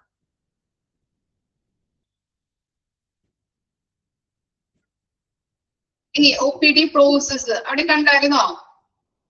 ഫ്ലോ ചാർട്ട് പോലെ അവിടെ കൊടുത്തിട്ടുണ്ടല്ലേ, നമ്മള് പഠിച്ചു വരുന്നതാണ്, അല്ലെ? ഫസ്റ്റ് ഈ ചാപ്റ്ററിന്റെ ഫസ്റ്റ് തൊട്ട് നമ്മൾ പറയുന്ന കാര്യങ്ങളാണ്. ഒന്ന് വായിച്ചു നോക്കിയേ, കണക്ട് ചെയ്യാൻ പറ്റുന്നുണ്ടോ നോക്കിയേ. നമ്മള് ആദ്യം കണ്ട ഫ്ലോ ചാർട്ട് തന്നെ ഒരു കുറച്ചുകൂടി വിശദീകരിച്ചു കൊടുത്തിരിക്കുന്നതാണ്. ഒന്ന് നോക്കാട്ടോ എല്ലാവരും, എന്നിട്ട് ഞാൻ ഓരോരുത്തരെ കൊണ്ട് പറയിപ്പിക്കാം. നിങ്ങൾക്ക് പറയാൻ പറ്റും, കറക്റ്റ് ആയിട്ടൊന്ന് നോക്കാം.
കഴിഞ്ഞോ ഫ്ലോട്ട്സ് ആർട്ട്?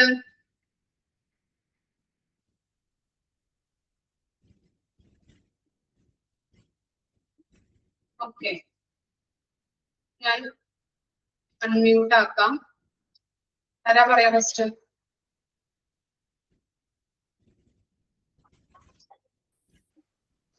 ആര് പറയും? ഓക്കെ, അതില സ്റ്റാർട്ട് ചെയ്തു. ഇൻവെസ്റ്റിഗേഷൻസ് എന്ന് പറയുമ്പോൾ ഒ പി ഡി പ്രോസസ്സിനകത്ത് arrival at O P D, reception, registration, issue of token number, waiting room. വിശദീകരിച്ച് പറയൂ. ഒരു പേഷ്യന്റ് ഹോസ്പിറ്റലിൽ ചെല്ലുമ്പോ എങ്ങനെയൊക്കെയാണ് എന്നുള്ളത് വിശദീകരിച്ച് പറയാം. ആദ്യം ഹോസ്പിറ്റലിൽ എത്തുമ്പോ കേൾക്കുന്നുണ്ട്, പറഞ്ഞോളൂ. ആദ്യം ഹോസ്പിറ്റലിൽ എത്തുന്നു, എന്നിട്ട് റിസപ്ഷനിൽ ചെല്ലുമ്പം എന്തുവാ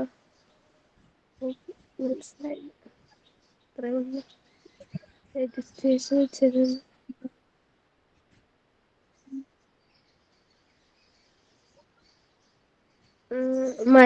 ആദ്യം ഹോസ്പിറ്റലിൽ ചെന്ന് റിസപ്ഷനിൽ ചെന്ന് ടോക്കൺ നമ്പർ എടുക്കണം.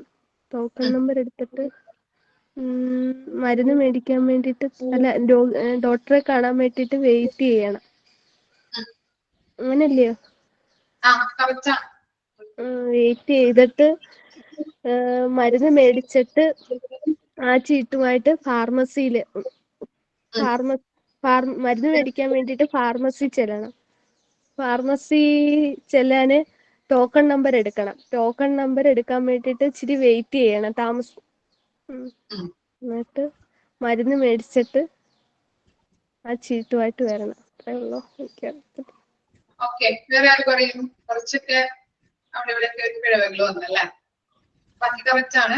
വേറെ ആര് പറയും? ആതിര പറഞ്ഞോളൂ. ഹലോ, പറഞ്ഞോ. ആദ്യം നമ്മൾ ഒ പി ഡി വരുന്നു, ശേഷം റിസപ്ഷനിൽ ചെന്ന് ഡോക്ടറിന്റെ അവൈലബിലിറ്റി, നമുക്ക് ഏത് ഡോക്ടറിനെയാണോ കാണേണ്ടത് അവരുടെ അവൈലബിലിറ്റി നോക്കിയിട്ട് രജിസ്ട്രേഷനിൽ ചെന്ന് നമ്മുടെ ഡീറ്റെയിൽസ് എല്ലാം നൽകി രജിസ്റ്റർ ചെയ്യുന്നു. പിന്നെ അവിടുന്ന് നമുക്കൊരു ടോക്കൺ നമ്പർ ഇഷ്യൂ ചെയ്യും. അവിടുന്ന് നമ്മൾ നേരെ വെയിറ്റിംഗ് റൂമിൽ ചെല്ലുന്നു. വെയിറ്റിംഗ് റൂമിൽ വെയിറ്റ് ചെയ്തതിന് ശേഷം നമ്മൾ ഡോക്ടറെ കൺസൾട്ട് ചെയ്യുന്നു. അവിടെ നിന്ന് ഡോക്ടർ പറയുന്നതനുസരിച്ച് നമുക്ക് എന്തെങ്കിലും ടെസ്റ്റോ അങ്ങനെ എന്തെങ്കിലും ഉണ്ടെങ്കിൽ അവിടെ ചെന്ന് ടെസ്റ്റും കാര്യങ്ങളും നടത്തുക.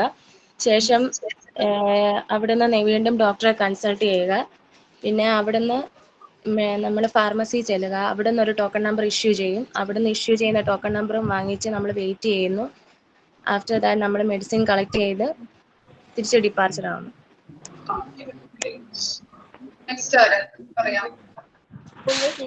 കണ്ടോ?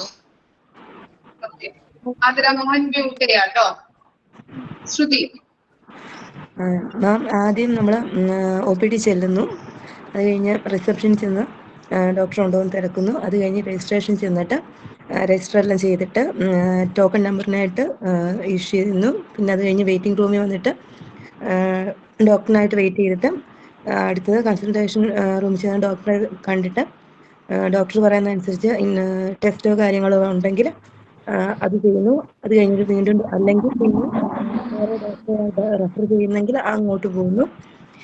ടെസ്റ്റ് കഴിഞ്ഞിട്ട് പിന്നെ തിരിച്ച് ഡോക്ടറെ കണ്ടിട്ട് പിന്നെ മെഡിക്കൽ ഇത് മരുന്ന് മേടിക്കാനായിട്ട് പിന്നെ ഫാർമസിയിലോട്ട് വരുന്നു. അവിടുന്ന് മരുന്ന് മേടിക്കാൻ ടോക്കൺ നമ്പർ എടുത്തിട്ട് പിന്നെ അവിടെ വെയിറ്റ് ചെയ്തിട്ട് പിന്നെ മരുന്നെല്ലാം കളക്ട് ചെയ്തിട്ട് പിന്നെ തിരിച്ചു വരുന്നു.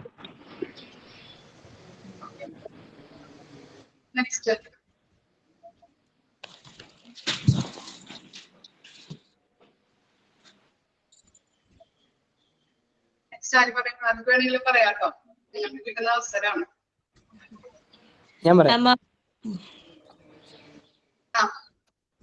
അമീറാണോ? ആദ്യം OPD നമ്മൾ എത്തുന്നു. അത് കഴിഞ്ഞ് റിസപ്ഷനിലോട്ട് പോകുന്നു. അതിന് നമ്മൾ രജിസ്റ്റർ ചെയ്യുന്നു. അതിൻ്റെ അവര് നമുക്ക് ടോക്കൺ ഇഷ്യൂ ചെയ്ത് തരും. എന്നിട്ട് നമ്മൾ വെയിറ്റിംഗ് റൂമിൽ ഇരിക്കുന്നു. എന്നിട്ട് ഡോക്ടറിനെ കാണാൻ ടൈം ആകുമ്പോഴത്തേക്കും കൺസൾട്ടിങ് വിത്ത് ഡോക്ടർ. എന്നിട്ട് ഡോക്ടറിനോട് നമ്മുടെ കാര്യവിവരങ്ങളെല്ലാം പറയുമ്പോൾ ഡോക്ടർ ഇൻവെസ്റ്റിഗേഷൻ ചെയ്യുന്നു. അത് കഴിഞ്ഞ് എന്തെങ്കിലും കൂടുതലായിട്ട് പരിശോധിക്കുന്നതുണ്ടെങ്കിൽ ഡോക്ടർ റെഫർ ടു സ്പെഷ്യലായിട്ടുള്ള ആൾക്ക്, ഇതിൻ്റെ മേഖലയിൽ സ്പെഷ്യലായിട്ടുള്ള ആൾക്കാർ റെഫർ ചെയ്യുന്നു. ഇത് കഴിഞ്ഞിട്ട് ഇഷ്യൂവൻസ് ഓഫ് ദ മെഡ് ഷീറ്റിൽ എഴുതുന്നു. അത് കഴിഞ്ഞ് നമ്മൾ ആ ഷീറ്റായിട്ട് ഫാർമസിയിലോട്ട് പോകുന്നു. അതുകൊണ്ട് നമ്മൾ ടോക്കൺ നമ്പർ കൊടുക്കുന്നു. എന്നിട്ട് നമ്മൾ മെഡിന് വേണ്ടി വെയിറ്റ് ചെയ്തിരിക്കുന്നു. എന്നിട്ട് മെഡ് കളക്ട് ചെയ്യുന്നു. എന്നിട്ട് നമ്മൾ അവിടുന്ന് പോകുന്നു.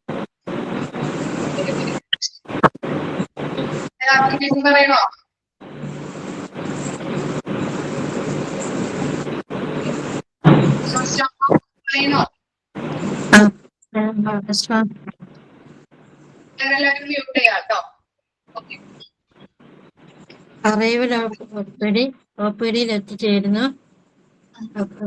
എന്നിട്ട് റിസപ്ഷനിലേക്ക് പോകുന്നു. എന്നിട്ട് രജിസ്ട്രേഷൻ ചെയ്യുന്നു. പിന്നെ ടോക്കൺ നമ്പർ ഇഷ്യൂസ് ചെയ്യുന്നു. വെയിറ്റിംഗ് റൂമിലേക്ക് പോയി വെയിറ്റ് ചെയ്യുന്നു. കൺസൾട്ടേഷൻ ഡോക്ടറെ കാണുന്നു. ഡോക്ടർ പറയുന്ന ഇൻവെസ്റ്റിഗേഷൻ അനുസരിച്ച് ചെയ്യുന്നു. Arrival of pharmacy. എന്നിട്ട് ടോക്കൺ നമ്പർ എടുക്കാൻ പോകുന്നു. വെയിറ്റിംഗ് റൂമിലേക്ക് പോകുന്നു. മെഡിസിൻ കളക്ട് ചെയ്യുന്നു. ഡിപ്പാർച്ചർ ചെയ്യുന്നു. ക്ലിയർ ആയോ OPD പ്രോസസ്?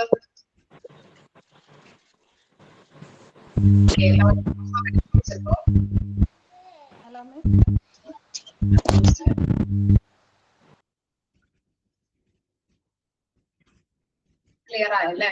ഓക്കെ. നിങ്ങൾ ആരും ഈ റെഫറലിന്റെ കാര്യം പറഞ്ഞില്ല, അമീർ മാത്രമാണ് പറഞ്ഞത് അല്ലെ? അത് ആ പോയിന്റ് കിട്ടാൻ വേണ്ടി ഞാൻ അതാണ് എല്ലാവരും ഇതിനെ പറയിപ്പിച്ചു വന്നത്. ഇൻവെസ്റ്റിഗേഷൻ നമ്മളിപ്പോ ബ്ലഡ് ടെസ്റ്റ്, യൂറിൻ ടെസ്റ്റ് അങ്ങനെയുള്ള കാര്യങ്ങളൊക്കെ പറയുമ്പോൾ അങ്ങനെ ചെയ്യും. അതിനുശേഷം ഇപ്പൊ എന്തെങ്കിലും സ്പെഷ്യലിസ്റ്റിനെ പറഞ്ഞു വിശ്വാസം വന്നിട്ട് ഫിസിഷ്യനെ കാണുന്നു. ഫിസിഷ്യൻ റെഫർ ചെയ്ത് കൊടുക്കാറുണ്ട് അല്ലെ? പൾമണോളജിസ്റ്റിനെ കാണണം, എന്റെ കയ്യിൽ ചിലപ്പോൾ ചെയ്യാത്തൊരവസ്ഥ വരുന്നത് കൊണ്ട് എന്നെ സ്പെഷ്യലിസ്റ്റിനെ കാണണം എന്ന് പറഞ്ഞിട്ട് റെഫർ ചെയ്ത് കൊടുക്കാറുണ്ട്. അതും കൂടിയും ഒന്ന് ഓർത്ത് വെക്കാം കേട്ടോ. അതാണ് അവിടെ റെഫറൽ ടു സ്പെഷ്യലിസ്റ്റ് എന്ന് പറയുന്നത് കേട്ടോ. ഓക്കെ, ബാക്കി കറക്റ്റ് ആണ് എല്ലാവരും പറഞ്ഞത്. അപ്പൊ അതും കൂടി ഒന്ന് ഓർത്ത് വെക്കാം.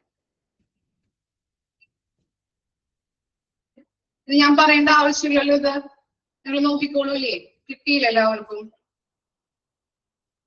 ഓക്കെ, നെക്സ്റ്റ് ആണ് മാനേജ്മെന്റ് സ്ട്രക്ചർ. ഇനി എങ്ങനെയാണ് പിഡിയുടെ മാനേജ്മെന്റ് സ്ട്രക്ചർ എന്നുള്ളത്? 3 കാര്യങ്ങളാണ് അവിടെ കൊടുത്തിരിക്കുന്നത്. നോക്കാം. Flow of a patient should be smooth, easy and quick. എന്തായിരിക്കും അങ്ങനെ പറയുന്നത്? പേഷ്യന്റിന്റെ flow should be smooth, easy and quick. അവിടെ എന്ത് ഉദ്ദേശിക്കുക? എന്തായിരിക്കാം?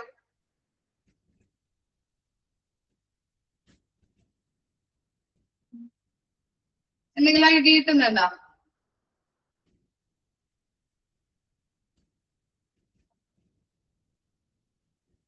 ഓക്കെ, എന്താണ്? തിരക്ക് കാര്യങ്ങള്. ഓക്കെ, കണക്ട് ചെയ്ത് കിട്ടുന്നുണ്ടല്ലേ? അതായത് പേഷ്യൻസിന്റെ ഫ്ലോ എന്ന് പറഞ്ഞാൽ എന്താണ്? ഏറ്റവും സ്മൂത്ത് ആയിട്ട് വേണം പോവാനായിട്ട്. പേഷ്യൻസ് വരുമ്പോ അവര് ഡോക്ടറെ കാണുന്നത് കറക്റ്റ് ആയിട്ട് പെട്ടെന്ന് തന്നെ എന്താ ഈ നമ്മൾ അധികം നേരം വെയിറ്റ് ചെയ്യിപ്പിക്കരുത് എന്ന് പറഞ്ഞല്ലേ? അധികം നേരം അവരെ വെയിറ്റ് ചെയ്യിപ്പിക്കരുത്, പെട്ടെന്ന് തന്നെ മിനിമം വെയിറ്റിംഗ് എന്ന് അവിടെ പറഞ്ഞിട്ടുണ്ടായിരുന്നോ? OPD പാലിക്കേണ്ട കാര്യങ്ങളില് നമ്മൾ കുറച്ച് നേരത്തെ പഠിച്ചതാണ്, ഓർമ്മയുണ്ടോ? ഓക്കെ. അധികം നേരം അവരെ വെയിറ്റ് ചെയ്യിപ്പിക്കാതെ, അതുപോലെ ഡോക്ടറെ കാണുമ്പോൾ എന്താണ് പെട്ടെന്ന് തന്നെ ഡോക്ടറെ കാണാനായിട്ടുള്ളൊരു സാഹചര്യം ഉണ്ടാക്കി കൊടുക്കുക. പെട്ടെന്ന് തന്നെ മെഡിസിൻസ് വാങ്ങിക്കാനായിട്ടുള്ള അല്ലെ? അധികം നേരം അവരെ മെഡിസിൻ ഡോക്ടറെ കാണാനായിട്ടും അതുപോലെ തന്നെ ഈ മെഡിസിനുകൾ വാങ്ങിക്കാനായിട്ടാണ് കുറെ ടൈം പോകുന്നത് ഇല്ലേ? നിങ്ങൾ ഒന്ന് ഓർത്ത് നോക്കിയാൽ അറിയാൻ പറ്റും അല്ലെ? ഹോസ്പിറ്റലിൽ പോയി കഴിഞ്ഞാൽ അറിയാൻ പറ്റും. ഡോക്ടറെ കാണാനായിട്ട് ഭയങ്കര തിരക്കായിരിക്കും, അതുപോലെ തന്നെ മെഡിസിൻസ് കളക്ട് ചെയ്യാനായിട്ട് ഭയങ്കര തിരക്കായിരിക്കും. അവിടെയാണ് നമ്മുടെ ടൈം പോകുന്നത് അല്ലെ? ഡോക്ടറെ കാണാനായിട്ടും അതുപോലെ തന്നെ മെഡിസിൻസ് കളക്ട് ചെയ്യുക എന്നതും എളുപ്പമാക്കി അവർക്ക് കൊടുക്കുക. നല്ല രീതിയിൽ ഒരു സ്മൂത്ത് ആയിട്ട് പേഷ്യന്റിന്റെ ഫ്ലോ പോവാനായിട്ട് ശ്രമിക്കുക. പേഷ്യൻസിനെ നല്ല രീതിയിൽ ഏറ്റവും അവരെ മുഷിപ്പിക്കാത്ത രീതിയിൽ അവരുടെ കാര്യങ്ങൾ പെട്ടെന്ന് ചെയ്തു തീർക്കാനായിട്ട് ശ്രമിക്കുക. ഇനി എന്താ? Provision of sufficient number of staff. എന്താണ്? മതിയായ രീതിയിലുള്ള സ്റ്റാഫുകൾ അവിടെ ഉണ്ടായിരിക്കണം, അവൈലബിൾ ആയിരിക്കണം അല്ലെ? ഓരോ കാര്യങ്ങൾ ഇപ്പൊ നമ്മൾ പറഞ്ഞിരുന്നു, ഫാർമസിയിലൊക്കെ 2 or 3 സ്റ്റാഫുകളൊക്കെ ഉണ്ടെങ്കിൽ, അല്ലെങ്കിൽ മിനിമം മാക്സിമം ഒരു 2 പേരൊക്കെ ഉള്ളെങ്കിൽ ഭയങ്കര ബുദ്ധിമുട്ടായിരിക്കും അല്ലെ? ക്യൂ നിന്ന് പേഷ്യൻസ് ഒക്കെ ഭയങ്കര സമയം അവിടെ വെയിറ്റ് ചെയ്യേണ്ടതായിട്ട് വരാറുണ്ട്. അത്തരത്തിലുള്ള സാഹചര്യങ്ങളിലൊക്കെ ഫാർമസിയിൽ ആവശ്യത്തിനുള്ള സ്റ്റാഫുകൾ അവൈലബിൾ ആണെങ്കിൽ ഒരു 5 സ്റ്റാഫ് 6 സ്റ്റാഫ് ഒക്കെ ഉണ്ടെങ്കിൽ എന്താണ് പെട്ടെന്ന് രോഗികൾക്ക് മരുന്നൊക്കെ എടുത്ത് കൊടുക്കാനായിട്ടും ബില്ലടിക്കാനായിട്ടൊക്കെ പെട്ടെന്ന് അടിച്ചു തീർത്ത് അവരെ വീട്ടിലേക്ക് പറഞ്ഞയക്കാനായിട്ടൊക്കെ പെട്ടെന്ന് നമുക്ക് ചെയ്തു തീർക്കാൻ പറ്റും അല്ലെ? മതിയായ രീതിയിലുള്ള സ്റ്റാഫുകൾ, സഫിഷ്യന്റ് നമ്പർ ഓഫ് സ്റ്റാഫുകൾ അവിടെ അവൈലബിൾ ആയിരിക്കണം ഹോസ്പിറ്റലില്. പിന്നെ എന്താ? പാർക്കിംഗ് ഏരിയ, ഇത്തരത്തിലുള്ള ഫെസിലിറ്റീസും കാര്യങ്ങളും രോഗികൾക്ക് പ്രൊവൈഡ് ചെയ്ത് കൊടുക്കണം. ഓക്കെ, ഇതൊക്കെയാണ് ഇത് മാനേജ്മെന്റ് സ്ട്രക്ചർ എന്ന് പറയുന്നത്. നെക്സ്റ്റ് നോക്കാം, organisational components of OPD. Okay, organisational components ഏതൊക്കെയാണ്? മെഡിക്കൽ സ്റ്റാഫ് ഉണ്ട്, നഴ്സിംഗ് സ്റ്റാഫ് ഉണ്ട്, സബ്സർവിയന്റ് സ്റ്റാഫ് ഉണ്ട്, ക്ലറിക്കൽ സ്റ്റാഫ് ഉണ്ട്. ഇനി ഓരോന്ന് നോക്കിയേ. Medical staff central to organisation. Okay, medical staff ഇല്ല. ഡോക്ടേഴ്സ്, നഴ്സുമാര്, അത്തരത്തിലുള്ള ഇപ്പോ നഴ്സുമാർ തന്നെ നമുക്ക് എടുക്കാം. നഴ്സിംഗ് അഡ്മിനിസ്ട്രേഷൻസൊക്കെ ഒരു പാഠം തന്നെ നമുക്ക് പഠിക്കാനുള്ള ചാപ്റ്റർ. നിങ്ങളൊന്ന് ആലോചിച്ച് നോക്കിയേ, ആ നഴ്സുമാര് ഹോസ്പിറ്റലിൽ ഇല്ലാത്തൊരവസ്ഥ നമുക്ക് ചിന്തിക്കാൻ പറ്റുന്നുണ്ടോ? ഇല്ലേ? ഡോക്ടേഴ്സ് ഉണ്ടായിട്ടും ഡോക്ടേഴ്സ് വേണം, എന്നിരുന്നാൽ കൂടി നഴ്സുമാരാണ് ഏറ്റവും രോഗികളുടെ അടുത്ത് നിൽക്കുന്ന ഒരു എന്താ പറയാ ഒരു ഘടകം എന്ന് പറയാൻ പറ്റുമല്ലോ നമുക്ക് ഇല്ലേ? ഏതിനും രോഗികൾക്ക് വേണ്ടതായിട്ടുള്ള ഒരു എന്താ പറയാ ഒരു എലമെന്റ് അല്ലെങ്കിൽ ഒരു ഘടകം എന്ന് നമുക്ക് പറയാൻ പറ്റും ഇല്ലേ? രോഗികളുടെ ഒപ്പം നിന്ന് എല്ലാ കാര്യങ്ങളും ചെയ്തു കൊടുക്കുന്നത് ആരാണ്? നഴ്സുമാരാണ് അല്ലെ? അപ്പൊ അത്തരത്തില് മെഡിക്കൽ സ്റ്റാഫുകൾ എന്ന് പറഞ്ഞാൽ എന്താണ്? സെൻട്രൽ ടു ദ ഓർഗനൈസേഷൻ ആണ് അല്ലെ? അവരില്ലാത്ത ഒരു അവസ്ഥ നമുക്ക് ചിന്തിക്കാൻ പറ്റില്ല. ഓർഗനൈസേഷന്റെ ഹോസ്പിറ്റലിലെ മെയിൻ ആയിട്ടുള്ള പോർഷൻ അല്ലെങ്കിൽ ഭാഗം എന്ന് പറയാൻ പറ്റില്ല നമുക്ക് മെഡിക്കൽ സ്റ്റാഫുകൾ അല്ലെ? ഡോക്ടേഴ്സ് ഉണ്ടാവാം, അതുപോലെ തന്നെ മറ്റു ടെക്നീഷ്യൻസ്, അങ്ങനെയുള്ള എല്ലാവരും ഉണ്ടാവാം. അതുപോലെ തന്നെ അവരില്ലാത്തൊരു അവസ്ഥ എന്ന് നമുക്ക് പറയാൻ പറ്റില്ല. അവരാണ് ശരിക്കും പറഞ്ഞാല് ഹോസ്പിറ്റലിലെ മെയിൻ ആയിട്ടുള്ള ഘടകം അല്ലെങ്കിൽ സെൻട്രൽ ടു ദ ഓർഗനൈസേഷൻ എന്ന് നമുക്ക് പറയാൻ പറ്റും. പിന്നെന്താ? നഴ്സിംഗ് സ്റ്റാഫ്, നഴ്സസ് ഉണ്ട്. അതുപോലെ തന്നെ ANMS. എന്താണത്? അതിന്റെ എക്സ്പാൻഡ് ഫോം എന്തായിരിക്കാം? എന്താണ്? Auxiliary nurse midwifery. Okay, midwifery എന്ന് പറഞ്ഞാൽ എന്തായിരിക്കാം? Auxiliary nurse midwifery. ആരാണ് അവര്? സൂതകർമ്മിണികൾ. കേട്ടിട്ടുണ്ടോ? പറഞ്ഞിട്ടുണ്ടെന്ന് തോന്നുന്നു ഞാൻ. സൂതകർമ്മിണികൾ നമ്മള് ഹെൽത്ത് കെയർ സിസ്റ്റത്തിൽ പറഞ്ഞിട്ടുണ്ടായിരുന്നു ഇല്ലേ? ഓർമ്മയുണ്ടോ നിങ്ങൾക്ക്? ഈ എന്താ പറയാ, ലേബർ റൂമിലൊക്കെ നഴ്സുമാരെ സഹായിക്കാൻ നിൽക്കുന്ന അസിസ്റ്റന്റുമാരുണ്ടാവില്ലേ? അത്തരത്തിലുള്ള വർക്കേഴ്സിനെയാണ് നമ്മൾ സൂതകർമ്മിണികൾ എന്ന് പറയുന്നത് കേട്ടോ. നെക്സ്റ്റ് എന്താണ്? Subservient staff. ആരൊക്കെയാണ് ഇൻക്ലൂഡഡ് ആയിട്ടുള്ളത്? റേഡിയോളജി ഉണ്ട്, ലബോറട്ടറി ഉണ്ട് ആൻഡ് ECG.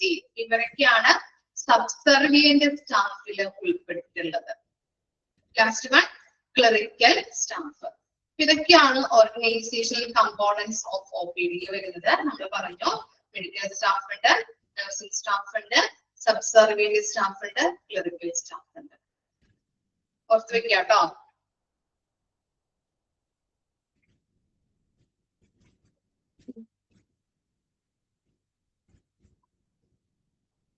നെക്സ്റ്റ് ആണ് നമ്മൾ പഠിക്കാൻ പോകുന്നത്. വായിക്കണോ നിങ്ങൾക്ക്? മനസ്സിലായോ? Management structure and organisational component. Medical staff എന്ന് പറഞ്ഞാൽ എന്താണ്? സെൻട്രൽ ടു ദ ഓർഗനൈസേഷൻ ആണ് അല്ലെ? ഒന്ന് ഓർത്ത് നോക്കിയാൽ നമുക്ക് അറിയാൻ പറ്റും. എന്താണ്? അവരില്ലാതെ അവിടുത്തെ പ്രവർത്തനം നടക്കോ? ഒരു ഹോസ്പിറ്റലിൽ മെഡിക്കൽ സ്റ്റാഫ് ഇല്ല എന്നുണ്ടെങ്കിൽ നടക്കോ? ഡോക്ടേഴ്സ് അല്ലെങ്കിൽ നഴ്സുമാരില്ല എന്നുണ്ടെങ്കിൽ എന്താണ്? നല്ല രീതിയിൽ പ്രവർത്തനം നടക്കോ? ഇല്ല. അതുകൊണ്ടാണ് പറയുന്നത് ഓർഗനൈസേഷന്റെ, അതായത് ഹോസ്പിറ്റലിന്റെ സെൻട്രൽ ആണ്, മെയിൻ ആയിട്ടുള്ള ഘടകമാണ് ഇത് മെഡിക്കൽ സ്റ്റാഫ് എന്ന് പറയുന്നത്. ഇതാണ് അവിടെ ഉദ്ദേശിക്കുന്നത് കേട്ടോ.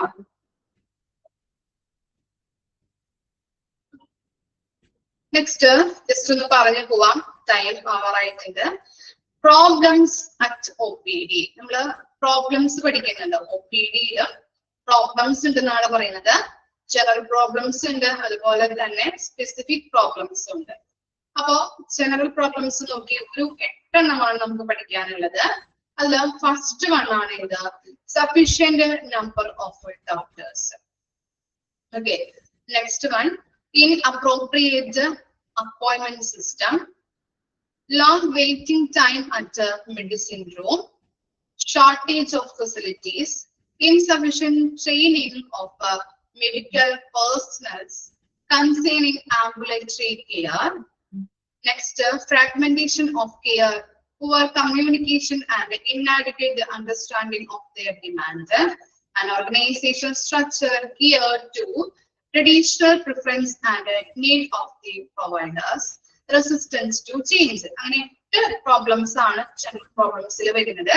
ഫസ്റ്റ് പ്രോബ്ലം നോക്കാം, ഇൻസഫിഷ്യന്റ് നമ്പർ ഓഫ് ഡോക്ടേഴ്സ് എന്ന് പറഞ്ഞാൽ എന്തായിരിക്കും? എന്താ ഇൻസഫിഷ്യന്റ് എന്ന് പറഞ്ഞാല്? എന്തായിരിക്കാം? ഇൻസഫിഷ്യന്റ്, ഡോക്ടേഴ്സിന്റെ കുറവ് അല്ലെ? കുറവ്. സഫിഷ്യന്റ് എന്ന് പറഞ്ഞാല് മതിയായ രീതിയിൽ. എന്താണ്? ഇൻസഫിഷ്യന്റ് ആണ് അല്ലെ? നല്ല രീതിയിൽ അല്ലെങ്കിൽ ഡോക്ടേഴ്സിന്റെ നമ്പറില് കുറവ് ഉണ്ടാകുന്നു. അതാണ് ഫസ്റ്റ് പ്രോബ്ലംസ് ആയിട്ട് പറയുന്നത്.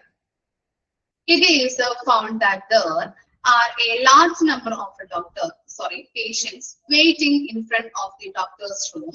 This is mainly due to insufficient number of doctors to serve compared to the number of doctors who arrive at the clinic. അപ്പോ ഇൻസഫിഷ്യന്റ് നമ്പർ ഓഫ് ഡോക്ടേഴ്സ് ആണ് ഫസ്റ്റ് പ്രോബ്ലംസ് ആയിട്ട് പറയുന്നത്.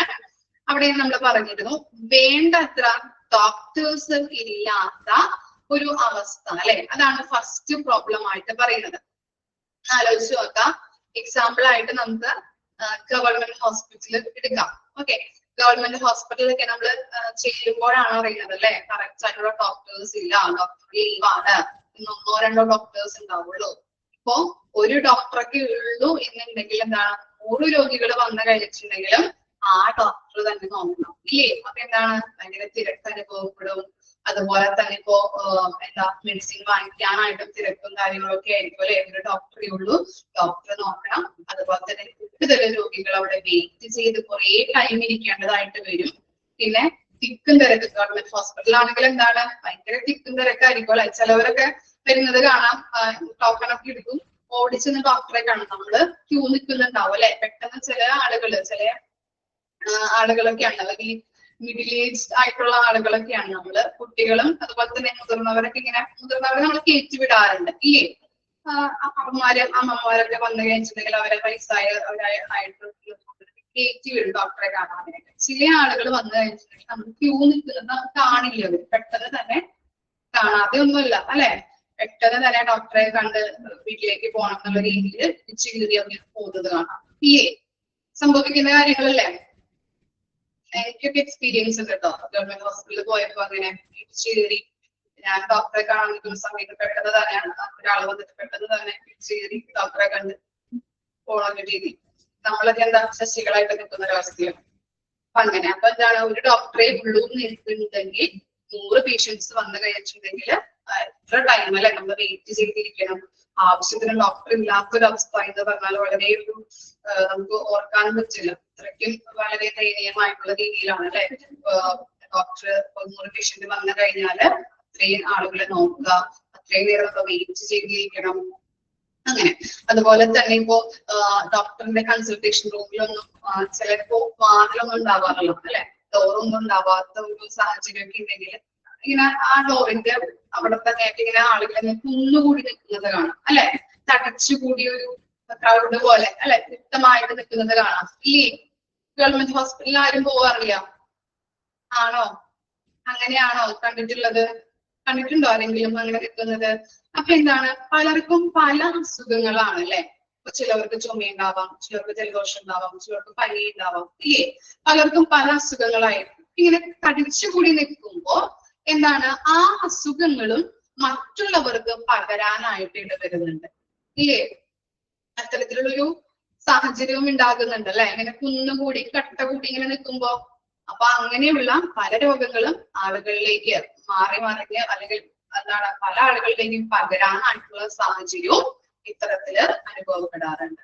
അപ്പൊ അതാണ് പറയുന്നത്, ഇൻസഫിഷ്യന്റ് നമ്പർ ഓഫ് ഡോക്ടേഴ്സ്, നല്ല രീതിയിൽ മതിയായ രീതിയിൽ ആവശ്യത്തിന് ഡോക്ടർ ഇല്ലാത്തൊരു അവസ്ഥ എന്ന് പറയുന്നത് ഒരു ജനറൽ പ്രോബ്ലം ആണ്. കിട്ടിയോ? മനസ്സിലായോ? ഓക്കെ, ഇത്ര പേര് എടുത്തതിൽ എന്തെങ്കിലും ഡൗട്ട് ഉണ്ടോ? ടൈം ആയിട്ടുണ്ട്.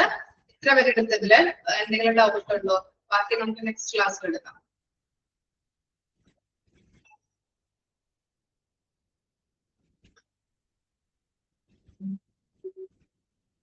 ഇല്ല. ഓക്കെ, അപ്പോ നെക്സ്റ്റ് ക്ലാസ്സിൽ വരുമ്പോ ഇത്രയും വരെ വായിച്ച് മനസ്സിലാക്കിയിട്ട് വരണം കേട്ടോ. ഓക്കെ, നാളെ മിസ് ആയിരിക്കില്ല കേട്ടോ. മിസ്സിന്റെ അവറാണ് നാളെ ജോബ് സാർ ആയിരിക്കും. സാറിന്റെ അവറായിരുന്നു മിസ്സിന്റെ കയറിയത്. അപ്പൊ നാളെ ജോബ് സാർ ആയിരിക്കും കേട്ടോ. Okay, thank you.